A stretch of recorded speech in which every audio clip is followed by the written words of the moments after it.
장애인 문화복지신문 제413호 제1면 기사입니다. 경기도 작년 예술인 장애인 기회소득 총 1만 4천 명 지급. 올해 지원 규모 확대. 샵사인 1. 그림을 그리는 A씨는 예술인 기회소득을 받고 개인 전시회 개최라는 꿈을 실현했다. 이전까지 A씨는 주 6, 7일 작품 활동에 매진했지만 월 소득은 200만 원이 안 돼 자신의 작품을 선보이는 그룹전 참여, 회당 약 30만 원, 가 큰 부담이었다. A씨는 연 150만 원의 예술인 기회소득으로 벌써 2번의 전시회, 국제전에 참여했다. A씨는 경기도는 시들어가던 저의 꿈에 아무런 조건 없이 든든한 손을 내밀었다. 꿈을 펼칠 기회를 줘서 정말 감사하다고 말했다. 샵사인이 신장 시각 중복장애를 가지고 있는 B씨는 장애인 기회소득 사업 참여 이후 매주 약 1만 2천 보 정도 꾸준히 걷게 됐고 최근 병원에서 당화혈색소 수치가 감소했다는 의사의 진단을 받아 복용 중인 당뇨약도 줄였다. B씨는 이번 계기로 운동하는데 용기와 책임감이 생기고 운동량을 스마트워치로 바로 확인할 수 있어서 건강에 도움이 됐다며 내년에도 더 많은 분들이 기회를 누릴 수 있기를 바란다고 말했다. 경기도는 민선 8기 대표 정책인 기회소득 시행 첫 해인 2023년에 예술인 7천여 명, 장애인 7천 명 등 총 1만 4천여 명에게 기회소득을 지급했다고 26일 밝혔다. 경기도는 올해 예술인 기회소득 지원 대상에 수원시를 추가해 총 28곳 1만 3천 명으로 늘리고 장애인 기회소득도 지원 대상을 7천 명에서 1만 명으로 확대하면서 액수도 하반기부터 월 5만 원에서 10만 원으로 높일 계획이다. 기회소득은 우리 사회에서 가치를 창출하지만 정당한 보상을 받지 못하는 대상에게 더 많은 기회를 제공하기 위해 일정 기간 소득을 보전해주는 김동연 경기도지사의 대표 정책이다.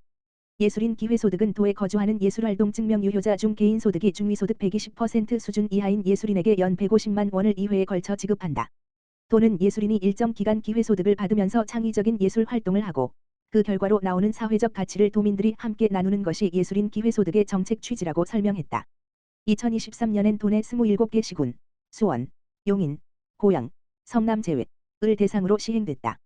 12월에는 파주시 등 18개 시군은 4,123명의 예술인을 지급 대상자로 선정하고 2차에 걸쳐 지급을 완료했으며 나머지 9개 시군은 연말까지 지급을 마무리해 2023년엔 경기도 전체 7천여 명의 예술인이 기회소득을 받게 된다. 올해에는 수원시가 추가 사업에 참여해 총 28개 시군 거주 예술인 약 1만 3천 명에게 예술인 기회소득이 지급될 예정이다. 장애인 기회소득은 정도가 심한 장애인에게 월 5만 원씩 최대 6개월간 총 30만 원을 지급하는 내용이다. 장애인 기회소득은 심한 장애인이 스마트워치를 착용해서 한 주 최소 2회 이상, 1시간 이상 활동하고 움직이면서 스스로 건강을 챙겨야 한다. 이를 통해 몸이 조금 덜 불편해진다든지 할 때 사회적 비용, 의료비, 돌봄 비용 등이 감소하면 그 역시 가치를 창출하는 것으로 본다. 장애인 가치 활동에 대한 최초의 인정 사례이자 장애인 가치 활동에 대한 권익 향상과 대국민 인식 개선의 계기라고 도는 설명했다. 도는 지난 7월 최초 지급 대상인 2,000명에 10월 5,000명을 추가하면서 총 7,000명에게 장애인 기회소득을 지급했다. 올해 장애인 기회소득은 하반기부터 지원 액수가 월 5만 원에서 10만 원으로 늘어나 최대 12개월간 90만 원을 받을 수 있으며 지원 규모도 1만 명으로 확대할 계획이다. 특히 한차 참여자인 2,000명을 대상으로 설문조사한 결과 신체 활동이 주 1회 이하로 거의 없었던 인원이 전체 86.5%, 1,730명을 차지했으나 장애인 기회소득 이후 2.7%, 543명로 급감했다. 경기도 관계자는 예술인 기회소득과 장애인 기회소득 모두 사회적 가치 창출 활동 활성화를 위한 것이라며 기회소득이 더 많은 사람들에게 확산될 수 있도록 올해에는 체육인, 농어민, 기후행동, 아동돌봄 공동체 기회소득을 신설해 추진하겠다라고 말했다. 경기도 장애인 등 편의시설 특정감사, 공공건물 BF 인증 추진 등 개선 요구. 경기도가 장애인 노인 임산부 등이 안전하고 편리하게 일상생활을 할 수 있도록 공공건물 등의 편의시설 설치 실태를 점검하고 장애물 없는 생활환경, BF, 인증 절차 진행 등 개선을 요구했다.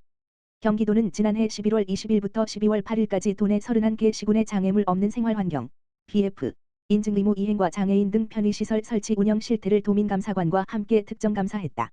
2015년 개정된 장애인 노인 임산부 등의 편의 증진 보장에 관한 법률, 장애인 등 편의법에 따라 시군에서 신축하는 공공건물은 장애인 등이 이용하는 데 불편함이 없도록 의무적으로 한국장애인개발원 등으로부터 장애물 없는 생활환경, 베리어 프리, BF, 인증을 받도록 되어 있다.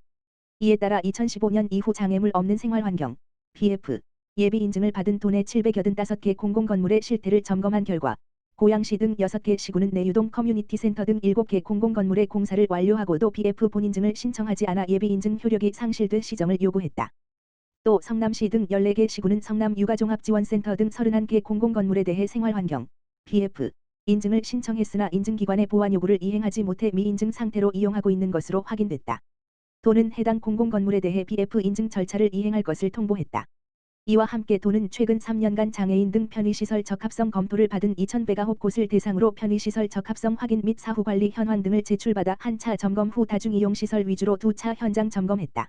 그 결과 광주시 등 2개 시군은 편의시설 적합성 확인서가 부실하게 작성됐는데도 제대로 검토하지 않아 장애인 등 편의시설이 기준에 맞지 않게 설치돼 있었다.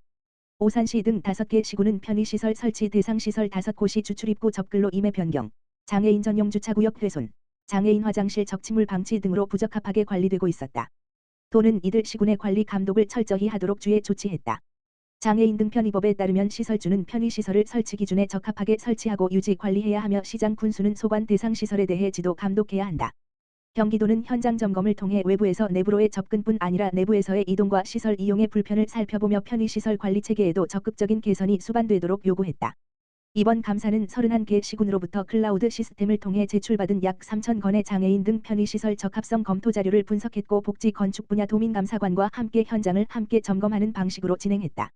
최은순 도 감사관은 이번 특정 감사를 계기로 장애인 등 편의시설이 적정하게 설치 관리되어 도민 누구나 불편함이 없는 경기도가 되었으면 한다며 앞으로도 도민의 입장에서 관심이 필요한 특정 감사 주제를 적극적으로 발굴해 지적에서 끝나는 감사가 아니라 개선하고 치유하는 감사를 수행할 것이라고 말했다.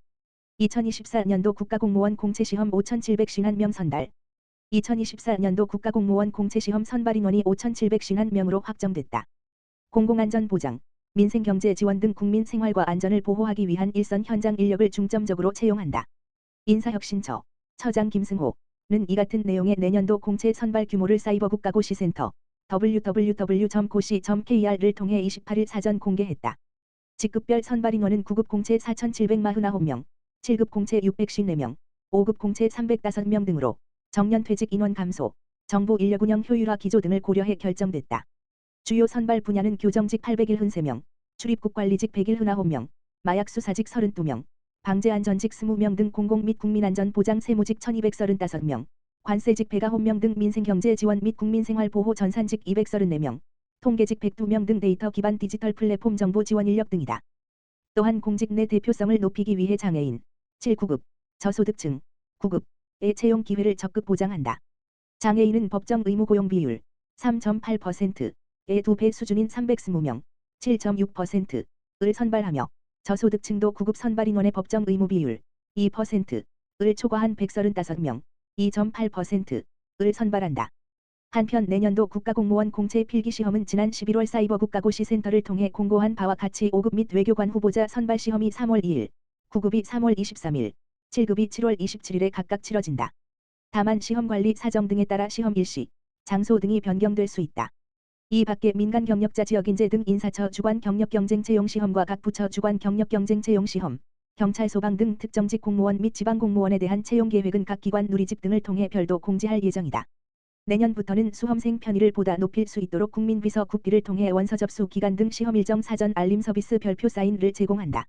응시 직렬 지역, 원서 접수 변경 취소 완료 여부 등 수험생이 제출한 주요 정보를 다시 확인할 수 있도록 안내할 예정이다.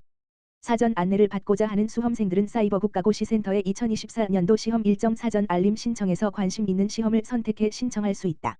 그 외 내년부터 달라지는 시험제도, 시험별 직렬별 응시 자격, 시험 과목 등을 포함한 2024년도 국가공무원 공개경쟁채용시험 등 계획은 사이버 국가고시센터를 통해 내년 1월 초 공고될 예정이다. 김승호 인사처장은 국민과 행정 현장의 어려움에 귀 기울이며 대국민 서비스를 수행할 현장 인력 확충에 주안점을 두고 공채 선발 계획을 수립했다며 헌신과 열정, 창의와 혁신적 사고로 국가에 봉사하고자 하는 역량 있는 인재들이 많이 지원해 주기를 바란다고 말했다.